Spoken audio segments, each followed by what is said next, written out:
Preparing vitamin C serum at home is possible. Before start the method, please subscribe our channel and press the bell icon to keep in touch. Now here's what you have to do.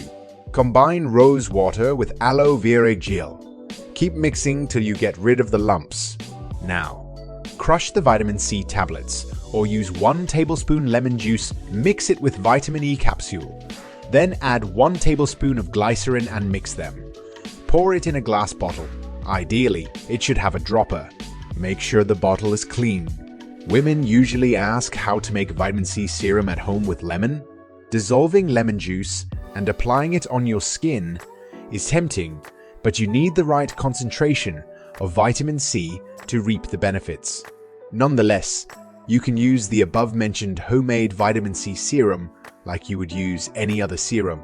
No matter what your skin type, vitamin C serum works for all. It is good for sensitive, oily, and acne-prone skin as well.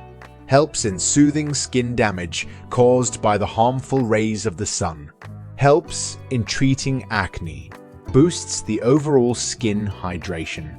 Improves texture of the skin and gives you a beautiful glow. Might help in delaying aging signs. Gives your skin a radiant look. As a woman, you are aware that your skin needs hydration and protection from the sun. Make it a habit to apply vitamin C serum to give your skin a healthy and happy. Take care and be healthy.